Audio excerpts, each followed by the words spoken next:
ఈరోజైతే నేను షీర్ కుర్మా అంటారు కదా, చేసేసానండి. చూడండి ఏ విధంగా చేశానో మీ అందరు కూడా చూసేయండి. ఫస్ట్గా అయితే ఒక కడాయి పెట్టేసుకొని 50 గ్రాముల నెయ్యి వేసుకున్నాను. అందులోకి 4 యాలకులు బాగా దంచేసి వేసుకున్నాను. ఇప్పుడు నానబెట్టి పెట్టుకున్న బాదం పప్పు, ఖర్జూరం 2 బాగా కట్ చేసేసి వేసేసి కొద్దిగా ఎర్రగా వేగిన తర్వాత ఇందులోకి కొద్దిగా సారపప్పు కూడా వేసుకొని ఒక 2 సెకండ్స్ ఫ్రై చేసిన తర్వాత మనం ఇప్పుడు ఇందులోకి జీడిపప్పు కూడా వేసుకోవాలి.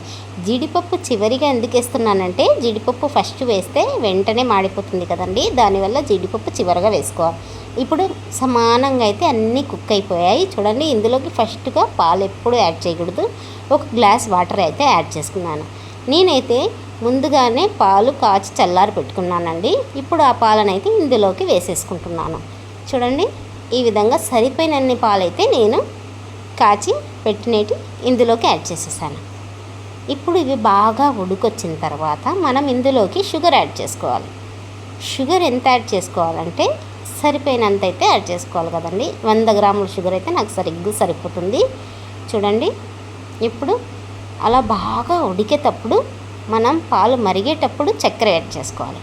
బాగా చక్కెర కూడా వేసిన తర్వాత మ్యాక్సిమం ఒక 5 మినిట్స్ వరకు బాగా కలుపుతూ పాలను మరలించుకోవాలి. అప్పుడు ఏమవుతుందంటే ఈ షుగర్ మొత్తం పాలు అబ్జర్వ్ చేసుకొని తీయగా అయిపోతాయి. అప్పటికి మనకు బాగా సేమ్యా వేసిన తర్వాత సేమ్యాకు సరిగ్గా సరిపోతాయి.